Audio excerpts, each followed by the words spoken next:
আগামী যে ফেব্রুয়ারি মাসে ত্রয়োদশ জাতীয় সংসদ নির্বাচন হবে, সেই নির্বাচনে আমার প্রিয় পটিয়াবাসী আবার উন্নয়নের প্রতীক, সামনের প্রতীক এবং সন্ত্রাস মুক্ত, সম্পূর্ণ দখল মুক্ত, চাঁদাবাজ মুক্ত একটি সুখী সমৃদ্ধ বাংলাদেশ গড়ার প্রতীক ধানের শীষে ভোট দিয়ে আমাদের প্রিয় নেতা আলহাজ আনামুল হক এনাম ভাইকে ইনশাআল্লাহ জয়যুক্ত করবে, সেটা আমরা অন্তর থেকে বিশ্বাস করি এবং আমরা আশা করি।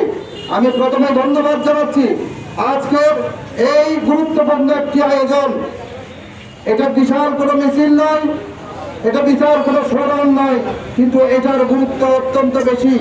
কারণ শহীদ জিয়া স্মৃতি সংসদ পটিয়া উপজেলা শাখার বিপ্লবী সভাপতি সাধারণ সম্পাদক 17টি ইউনিয়নে যেইভাবে শহীদ জিয়ার আদর্শকে বুকে নিয়ে শহীদ জিয়ার যেই আদর্শ, তার যেই দর্শন, সেই দর্শনকে বুকে নিয়ে তারা বাংলাদেশের মতো এই পটিয়ার 17টি ইউনিয়নের প্রত্যেকটি গ্রামে গ্রামে তারা শহীদ জিয়ার আদর্শের বার্তা পৌঁছে দিচ্ছেন। এখানে আমি বাংলাদেশ জাতীয়তাবাদী একজন কর্মী হিসেবে শহীদ জিয়া স্মৃতি সংসদ চট্টগ্রাম দক্ষিণ জেলার আহ্বায়ক হিসেবে আমি অন্তরের অন্তঃস্থল থেকে আমার প্রিয় দুই ভাইকে আমি অন্তর থেকে ধন্যবাদ জানাচ্ছি। ইনশাআল্লাহ আমি মনে করেছিলাম আপনাদের দ্বারাই শহীদ জিয়া স্মৃতি সংসদ একটি সুন্দর, একটি সুশৃঙ্খল, একটি সম্মানজনক একটা সংগঠন হবে। আপনারা সেই সংগঠন করার জন্য আপনাদের প্রচেষ্টা আপনারা অব্যাহত রেখেছেন। ইতিমধ্যে আপনাদের যোগ্যতা আপনারা জানান দিয়েছেন, সেই জন্য আপনাদেরকে আবারও প্রিয় নেতা আলহাজ আনামুল হক এনাম ভাইয়ের পক্ষ থেকে ধন্যবাদ জানাচ্ছি। সংগ্রামী বন্ধুগণ, আপনাদেরকে শুধু একটি কথাই বলে আমি আমার বক্তব্য শেষ করব। আপনারা জানেন বাংলাদেশ জাতীয়তাবাদী দলের বিরুদ্ধে, ধানের শীষের বিরুদ্ধে বিভিন্ন ধরনের ষড়যন্ত্র ইতিমধ্যে সারা দেশে শুরু হয়েছে। এই ষড়যন্ত্র কারা করছে? যারা 71 সালে এই দেশের বিরোধিতা করেছিল। এই ষড়যন্ত্র কারা করেছে?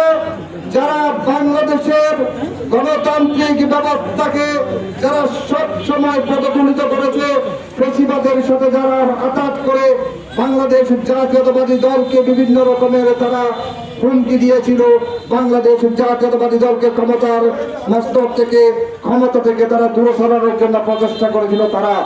আমরা বাংলাদেশ জাতীয়তাবাদী দল, আমরা এখানে যারা আছি, আমাদের 99% আমরা মুসলমান এখানে আছি, আমাদের ধর্ম ইসলাম।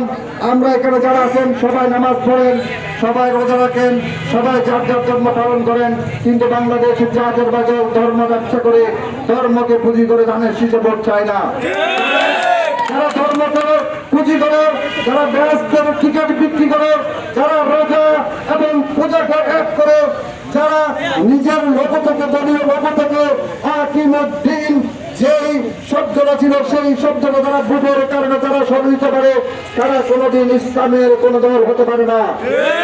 বিশ্বাস করি এই দেশের জনগণ যারা ধর্ম ব্যবসা করে, ধর্মকে পুঁজি করে আগামী দিনের যেই নির্বাচনী বৈতরণী পার করতে চাই, তাদেরকে জানিয়ে দিতে চাই আপনাদের সেই স্বপ্ন বাস্তবায়ন হবে না। এই পটিয়ার মাটি শহীদ জিয়ার পদচারণার মাটি, এই পটিয়ার মাটি সবসময় ধানের শীষের পক্ষে ছিল। এই পটিয়ার জনসাধারণ সবসময় ধানের শীষকে ভালোবাসে বিপুল ভোটে নির্বাচিত করে সংসদে পাঠিয়েছিল। ইনশাআল্লাহ আমাদের আপনাদের সবার সহযোগিতায় আমাদের প্রিয় নেতা আলহাজ আনামুল হক এনাম ভাই সংসদে যাবে। আবারও মনসাট্টেকবাসীর এখানকার স্থানীয় জনসাধারণকে প্রিয় নেতা আলহাজ আনামুল হক এনাম ভাইয়ের পক্ষ থেকে সংগ্রামী সালাম। ধানের শীষের পক্ষে আপনাদের ভোট আমরা প্রত্যাশা করছি, সে আশাবাদ ব্যক্ত করে আমি আমার সংক্ষিপ্ত বক্তব্য শেষ করছি। আল্লাহ হাফেজ। বাংলাদেশ জিন্দাবাদ।